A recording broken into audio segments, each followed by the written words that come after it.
From Harlingen, it's the Happy Hour Show, starring Larry Q. Allen.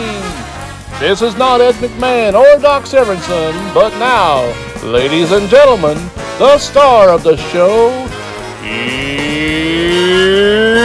Larry. I've always enjoyed making people laugh. When I was in elementary school, one of my teachers put a note on the report card. You remember they used to have to bring it home and get it signed by your parents. And she put a note, comment for that grading period was, Larry will do better when he learns he's not the class clown. I told my mother, my teacher will do better when she learns that I am the class clown. I always have been the class clown, and I do enjoy making people laugh. That did generate a response from my mother. I know y'all didn't grow up when they whipped children, but I did. And my mother's favorite tool was a fly swat. She actually didn't know it was a fly swat. She saw it hanging in the grocery store and thought, I could whip the kids with this. And she didn't discover it was a fly swat till one day she was whipping me and a fly landed on my butt and she killed it and she thought, oh, I can kill flies with this too.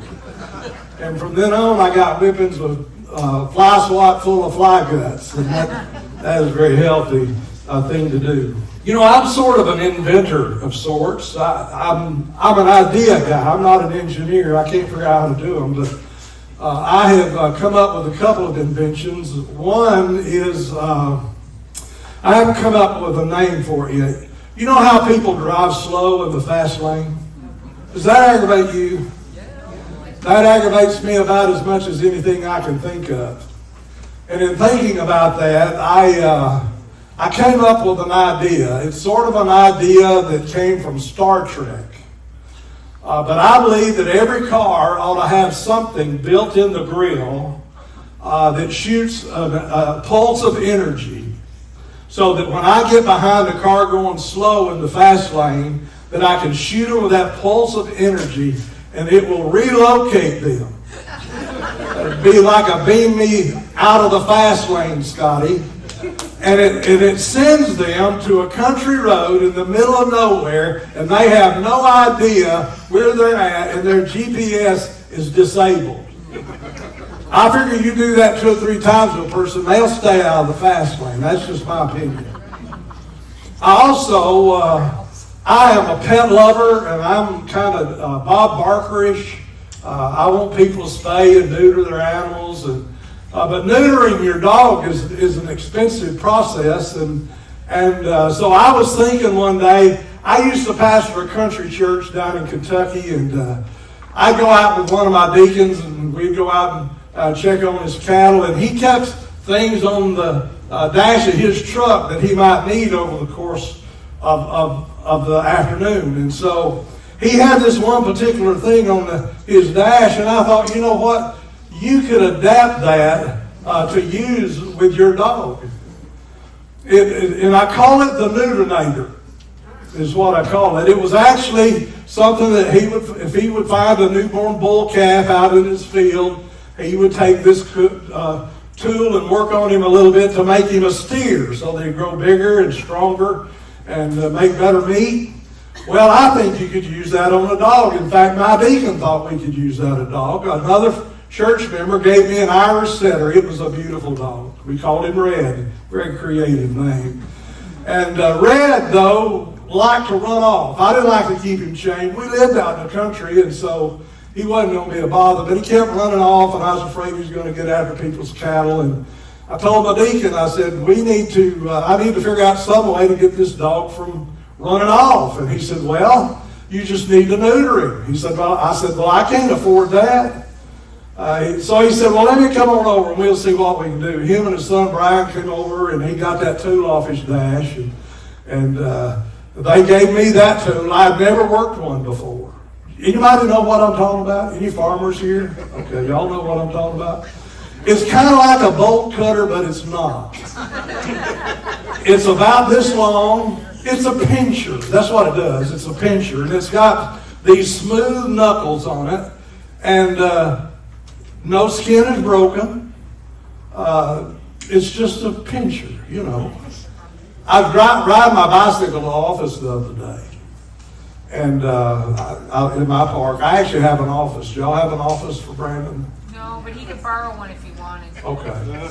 I actually have an office. When they told me I had an office, I thought, wow, what am I going to do with an office? But anyway, I go in there 2 days a week, and it turns out really good. But I'm riding my bicycle, and that alarm goes off. Well, I'm not going to stop, shut that off, so I'm just riding through the park, and the music is playing. And people started looking at me, and they thought the ice cream truck was coming.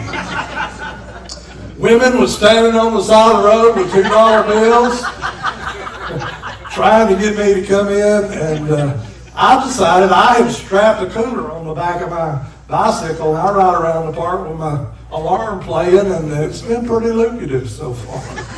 But let's get back to the Newtonator. I got this. Him and his son are holding Red, and he told me where to pinch, and and Red was a full-grown man, let's just say. And let's just say he wasn't too terribly happy about what was happening to him. And he peed all over me when I applied the tool. And it turns out I only got one side. I don't know if you know how that works, but there's two things down there. And I only got one of them. And but you know what? He only ran off half as much as he had before we did it. But anyway, I thought, you could market those. I've actually been trying to get on Shark Tank to market this. It comes with a tool and an instructional video telling the person how to do that. And I actually have, one of these days when I do this bit, I'm gonna have a pair of grapes on a stem. Yeah. And I'm going to actually have the tool, and I would have you hold the grapes. And I'd have your wife come up here, and she would apply the tool. We'd just use the grapes. We wouldn't make you just the grapes. And it crushes the stem, and before you know it, you don't have grapes, you got raisins. And your dog ain't going to run off anymore. I do have a couple other uses for it. It's good for cats. In fact, if you order the cat kit, you get a scratching pole with it. You know, the little carpeted pole where the cats can... And you let that cat get a hold of that pole, and then you apply the pinchers, and that cat will... Meow! And in one step, you neutered him and declawed him all at once. When my girls started dating, I would lay out the Newtonator on the coffee table, and I'd put the instructional video on the TV playing, and I would require the boyfriends to come in the house to meet me before they took my daughters away. And I'd make them sit down and watch that video with me. And I would look at them periodically during the video and let them know that I could use this thing on you if you mess with my daughter. Those are my inventions. I don't know if I'm ever going to make much of them, any benefit of it. Actually, I love pets. I really do. My favorite kind of pets are the kind that you can eat when you get tired of them. That's really my favorite kind of pet. And I realize RVers are pet lovers. You all are crazy about your dogs and your cats. In fact, my favorite are cats. I love Gerald So's kitten as one of my favorite dishes. And it really is a treat for me. How y'all like my shirt? Y'all see this shirt? This is a Planet Fitness. Did I get out of range? You're just hitting. This is I'm hitting the wire. This is a Planet Fitness t-shirt. They gave me this. Now they say they're the judgment-free zone. And they clearly were not exercising any judgment whatsoever when they gave me this shirt. This is supposed to be an advertisement. Now look at me. You see me in this shirt and you're thinking to yourself, I really ought to join Planet Fitness. I mean, I was walking around the mall with this t-shirt on. A woman said, "Hey, look, honey, he goes to Planet Fitness. Maybe we should join." They ought to say to me when I join Planet Fitness, "Tell you what, fat boy, You drop 20 pounds and get to where you can do a single chin-up, and we'll give you a shirt. But the very last thing they should have done is to give me a shirt just right out of the gate. I mean, that is bad marketing. Actually, I do exercise. Well, I used to anyway. I used to be quite the bicyclist. I did. I rode. I would ride on average 120 miles a week, every week without fail. In the summer, spring, summer, and fall. I couldn't do that. I lived in Ohio at the time. I couldn't do that in the winter, but I was quite the bicyclist. When I tell people that, they look at me and think, that must have been a heck of a bicycle. And I'm talking about the kind of bicycle you paddle. And I used to do that. People ask me, did you wear biker clothes, bicyclist clothes, you know, the tight shorts and the shirts, the clown shirts? And I tell them, yes, I did. Those shorts are practical. They keep everything where it's supposed to be, and it's got padding in the seat. And so there was a reason for the seat. And of course, that was the next question. What kind of seat did you have? And I actually have, it's called a Brooks saddle. It's a very expensive bicycle seat. It's one of the little narrow ones. It's pure leather, just like my wallet, only it's a little thinner than my wallet. And people think, don't that hurt? Well, you built up a resistance to it. But one of the problems is when I would sit on it, the seat just disappears. I mean, there's no evidence of a seat. There's just no evidence that there's a seat there at all. And when I get off of the seat, it kind of goes, like you're undoing a cork. But I love bicycling. I've done several vacations riding my bicycle where I'd ride 350 to 400 miles over the course of a week, and I love doing that. But I read an article. I read all the scientific magazines, and scientists have said that intense workouts lower a man's libido. And so, you know what, I can't rob my wife and by exercising. And I've actually adopted a new life verse. It's 1 Timothy 4:8. You're not going to believe the Bible says this, but it does.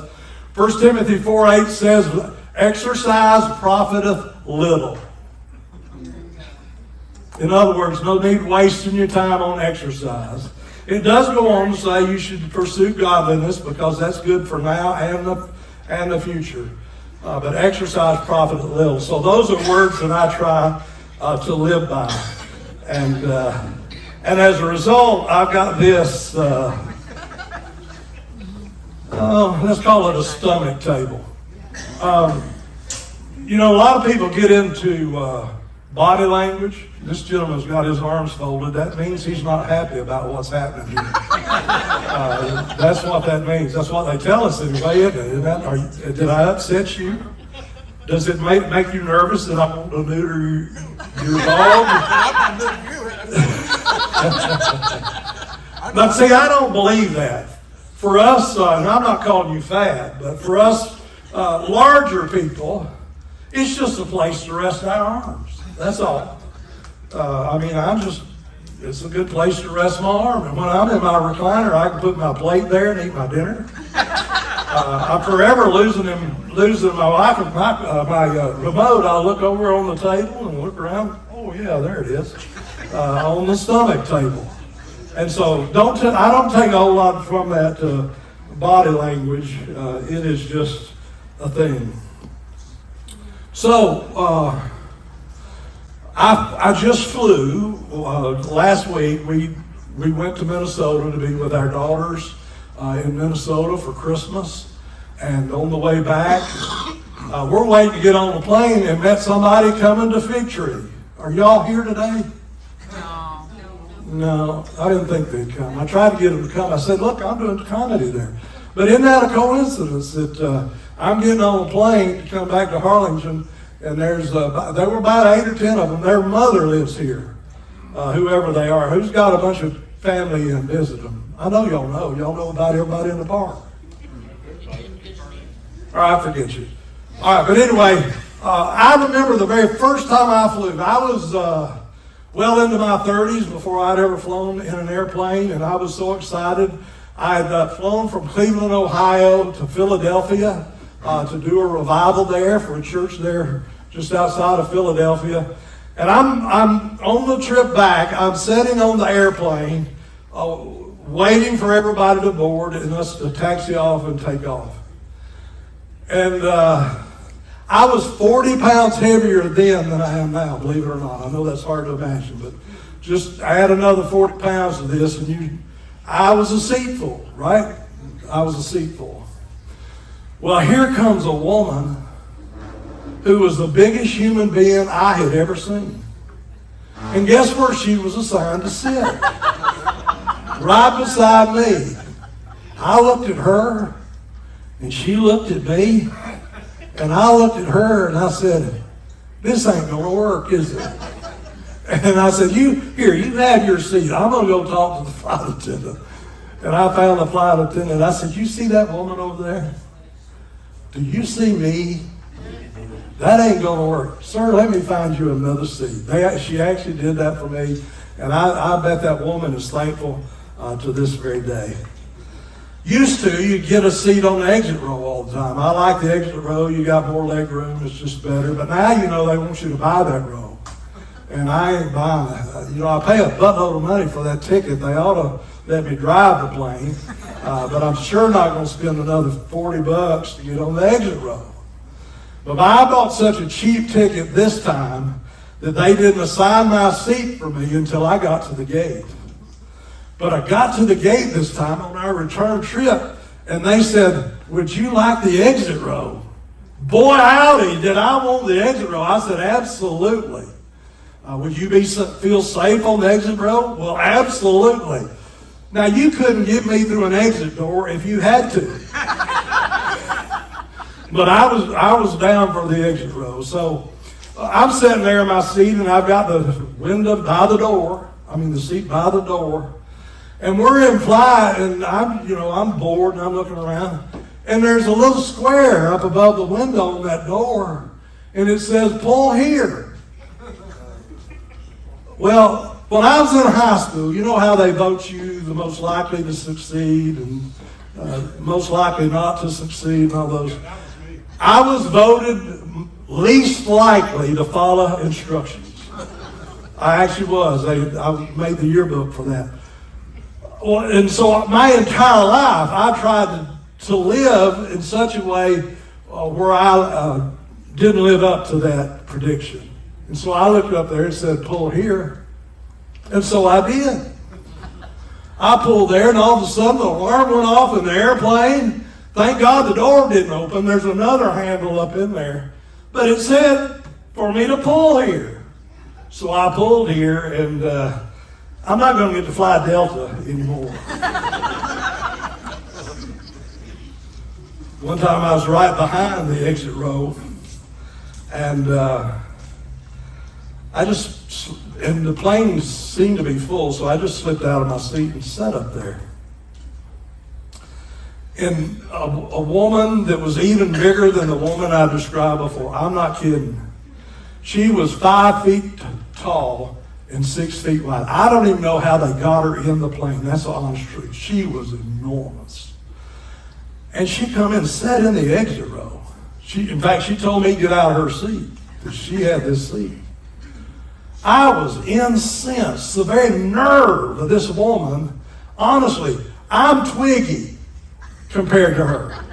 This woman was enormous. There's no way you could have greased her up and not got her out the exit door. If we'd have had a crash and she got wedged in that door, we would have all died. At least those of us that were going to have to use that for that. So my wife and I, we live in RV. We've been full-time RVing since 2019. We live in a 35-foot motorhome. We got a couple of, it's older, it's 2006, but we do have a couple of slide outs. When we made the decision to do that, all of our friends thought we were just lost our mind. And they would ask, how do you think you can live in such a small space? And the average couple, they only use 3 rooms in their house. Those other bedrooms, y'all hardly ever even go in there, unless you got junk to put away. You use your kitchen, and most houses today have a kitchen den, some sort of great room combination, the bathroom, and your bedroom. And some of you use the recliner more than you do the bedroom.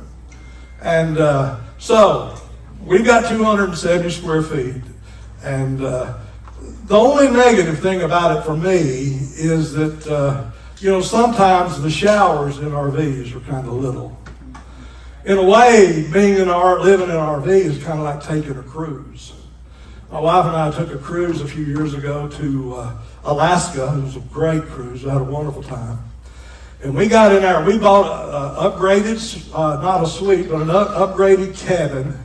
By the way, I don't understand why they're called cabins. Do you? Cabins are out in the woods, made out of logs. But when you get on a plane, your cabin is such and such. We had this cabin. We had a balcony. It was really nice. And we had a shower that was almost as big as a phone booth.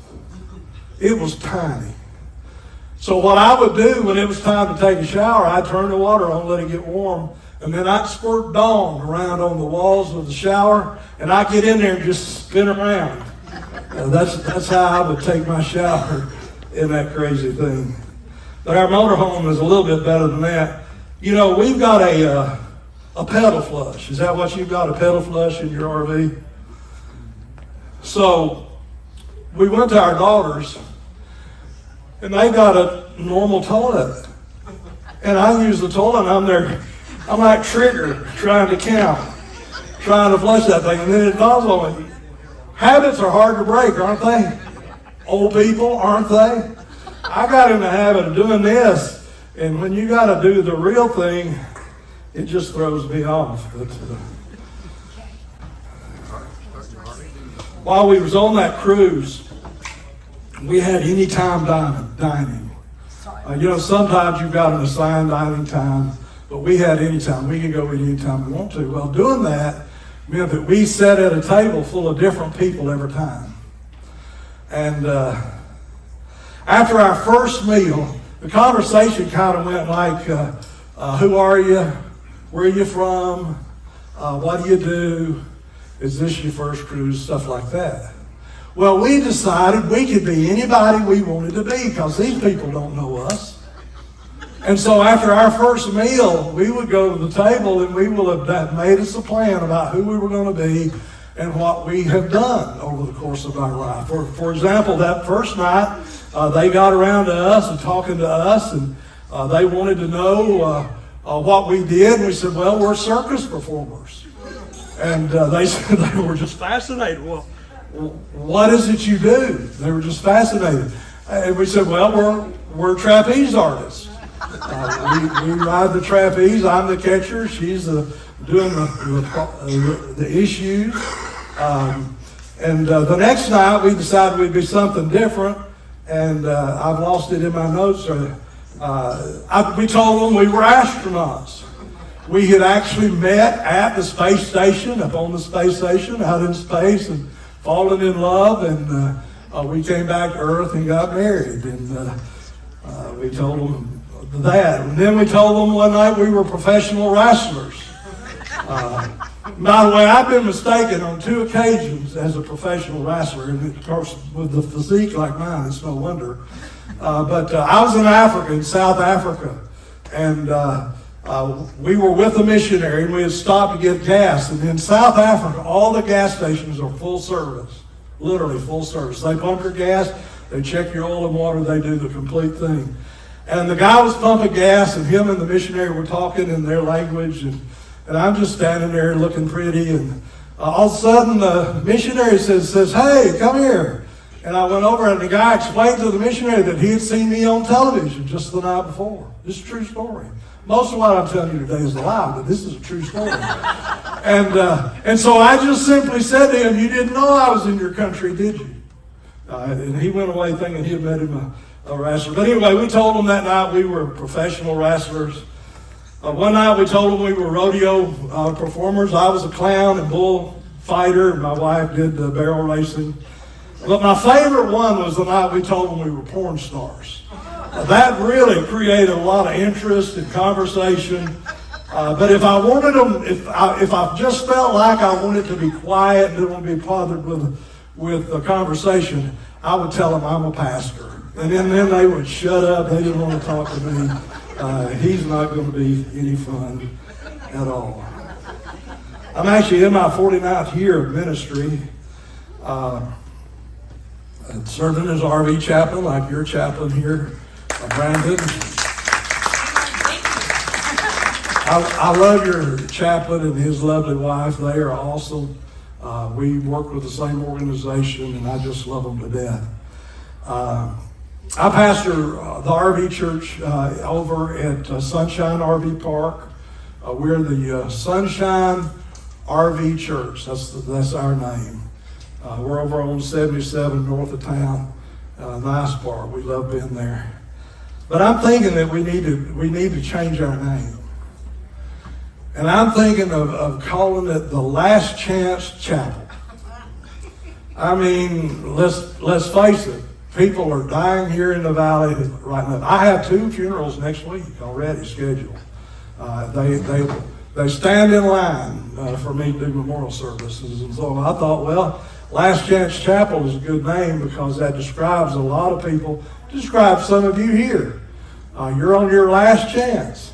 And if you don't do something about it, well, it ain't going to be like Texas except in the summertime. That's what I'd say. Well, how many of you have ever gone to a doctor? What a stupid question, huh? We go to the doctor often. Back in 2021, I had a double transplant, got a liver and a kidney transplant, and I've gone to the doctor a lot. The most annoying thing about going to the doctor, if you're female or fat or both, is being weighed. Isn't that right? Don't that annoy you?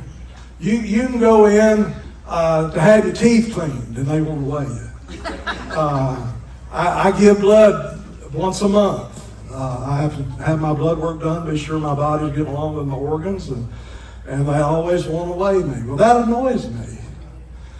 They could ask me what I weigh. Do they think I would lie about something like that? But I developed a strategy. And some of you do this. When you know you've got a doctor's appointment and they're going to weigh you, you go through the closet and pick out the lightest clothes you've got. Don't you? Yeah, I see it on some of y'all's face. How's that working out for you? You're a skinny girl anyway. Why do you care? Yeah, I used to not. Now, this sister over here needs to be concerned about what she's wearing, but not you. But I find the lightest clothes in there. And I been through several progressions, and finally I settled on a Richard Simmons outfit. Yeah, it's pretty. The tank top, the short shorts, and I'd go commando. Listen, my underwear weighs 2 pounds. I mean, you got to say, I don't carry my keys, I don't carry my wallet, I take my socks off. It's just the tank top, the short shorts, and me. But then I decided that this tank top and shorts probably weigh 3 or 4 pounds. I mean, it's a lot of fabric. And so I just insisted from then on, I need to be weighed nude. Y'all want to know what I weigh, right? Isn't that what they want to know? What I weigh. They don't want to know what my clothes weigh. They want to know what I weigh. And so I demanded that every time I go to the doctor, you're going to have to weigh me nude. Well, I never imagined the problem that would cause. Every time I would go to the doctor's office, you could hear the women in the office back in the back fighting over who got to weigh me that Sunday. It became a real problem. And finally the doctor said, Mr. Allen, you know what? We're not going to make you weigh anymore. You can just come in and tell us what you weighed that morning, and that will be sufficient. I found a new product. I am interested in my health, taking good care of myself. And I found a product. It's called Bright Minds. Have you heard about it? I heard it advertised on the Rush Limbaugh show. So you know it's got to be good stuff. Bright Minds, are you familiar with the product? It's produced by a company named Purina. And if you do this, it's said it increases your cognitive abilities, makes your mind better, and boy, do I ever need that. And that it will make your hair, your coat more lush. Now, it's not working here, but you ought to see my back, ladies. It is something else. My wife has already talked to a taxidermist about having a rug made when I die. She's going to do two things. She's going to have me skin and make a rug, but she's also going to have me cremated so she can put some of me, all of me ain't going to fit, in a skull can. You know what a skull can? So she can keep that in her back pocket, and I can kiss her butt for the rest of her life. Now, those of you who are looking for end-of-life planning, I can help you with that. The chicken and rice flavor of that is my favorite.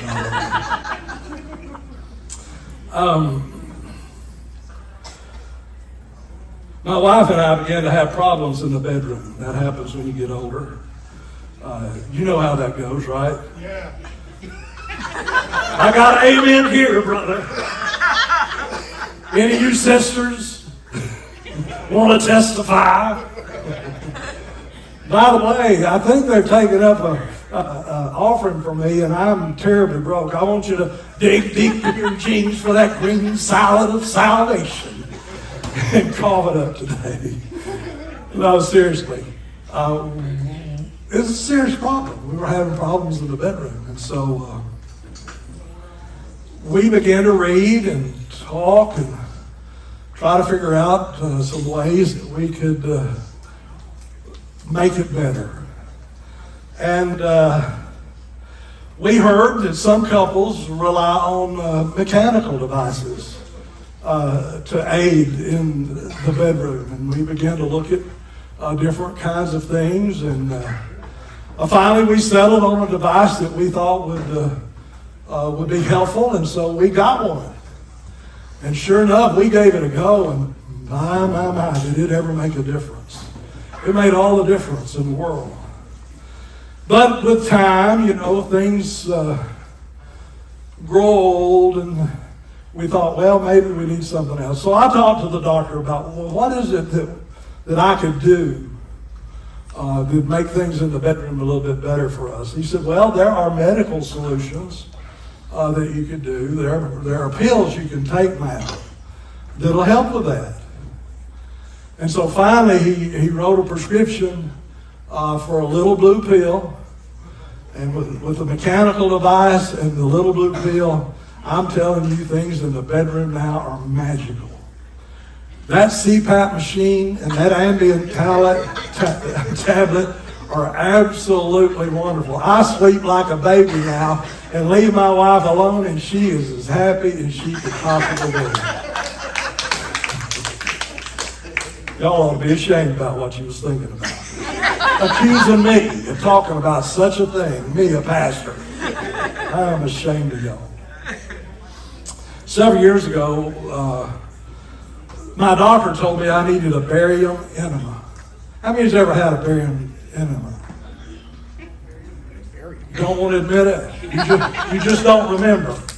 I mean, that is the worst thing ever happened to me. That was worse than a double transplant, I'm telling you. I went to a hospital in Harlingen, Ohio, and they explained to me they're going to put a little air in my colon, and then they called it a little tube that they were going to insert somewhere back there, and that it was going to put this barium in my colon. And they would be able to take an x-ray and see what was going on in there. Well, first of all, they inflated me like a river raft. I'm telling you, I thought I was going to pop. I really did. I thought I was going to pop. And then they put this, I'm certain it was a garden hose. And they began to put that barium stuff in there. And I'm not kidding. I'm laying sideways on that table with that garden hose inserted. And I'll bet 10 different people walked through the room while that was happening. I thought there was a barker out in the hallway. Said, come and see this amazing thing back here. I'm not even exaggerating. This is a true story. Well, they said when it was all said and done, there wasn't nothing wrong with me. I'm so glad they put me through that to know there was nothing wrong with me. But he said, now you may have some gas later down. You think they pumped me full? They put as much air as me as you would a water raft. But I had something even more challenging. I was at the doctor's office one day. They had weighed me, and his assistant was doing the preliminaries. You know, they send their helpers in there to do everything, and they come in and say hi, and then they're gone. Well, this assistant gave me an envelope, and he said, you need to take this home and do it, and put it in the mail and return it. Well, I got it home and I opened it up, and there was another envelope inside of that, and I opened it up, and it had all the instructions on it. And I pulled a card out there, and it was a little card with 3 different little flaps on it. It was like a pop-up card that you get from, I don't know. And it was a combination pop-up and scratch and sniff card. That's what it was. Now the instructions said that for 3 days, that's the reason there are 3 windows in there. By the way, each window has a little spot. For 3 days, I've got to collect a sample. And instruction says, this is true, the instruction says, flush your toilet so that the water is clean. But then it says, collect the sample before it hits the water. Are you with me? They had put, you ever wonder what that little stick goes to that you get out of your corn dog? There were 3 corn dog sticks in there, but they had trimmed the round part off. They were just squared off with pointy edges. And here I am. I'm doing the do, literally, and trying to get up and catch that with that stick. I had to have 12 stitches in my back. But that was all said and done. I tried, and I didn't even get a dab. A little dab would do it, and I couldn't even get a dab. So I thought, there's got to be another way. So I kept reading instructions. You know us men, we don't read everything. We just read what's necessary. And finally it said that if you found it difficult collecting, I didn't find it difficult, I found it impossible, then you could do the do in a clean container and get your sample that way. Well, I thought, that's going to be a whole lot easier. But for all of my life, I've gone out in the woods once or twice, and that's always been awkward for me. That's not a natural place for me to do it. Now, it's nature out there, but a toilet is natural. And I don't know about you, when I do the do on the toilet, I don't have to aim. Are you aware of that? You just sit down there and it magically happens. Well, so I decided I needed something pretty large to be sure I would hit the target. And I looked and I looked and I looked, and finally I discovered my wife's potato salad bowl. Nice big bowl. She'd make potato salad and bring it to potlucks. We're having potluck tomorrow night at Sunshine. She's bringing potato salad.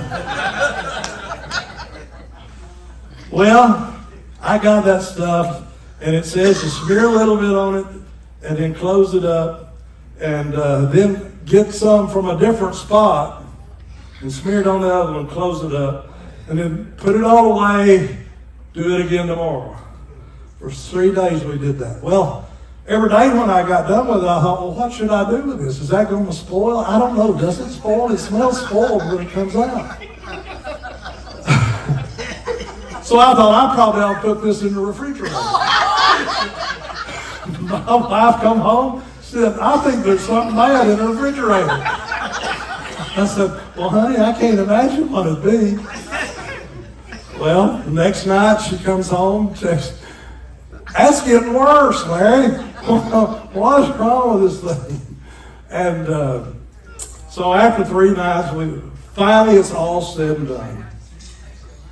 I put it back in this envelope, and then I put it back in the larger envelope, which is a self-addressed postage page envelope. And I leaked that thing, closed it up. And then I got to thinking, should I warn my postal worker that I'm sending hazardous waste through the mail? Are there laws regulating that? I didn't know. I'd never done that before. But finally, I just went ahead. I dropped it. I decided I liked my mail carrier too much. And I took it to the big blue box at the post office and dropped it in there. Be sure nobody was looking, and dropped it in there. And it turns out that everything was okay. Listen, I appreciate y'all having me here today. I've had a good time. I hope you have. Seriously, tomorrow night is potluck. You can't come this week, because you have to sign up in advance. But maybe y'all have them here. Maybe we'll come to one here, and we'll bring potato salad. We would love to share it with you. God bless you. Thanks for having me.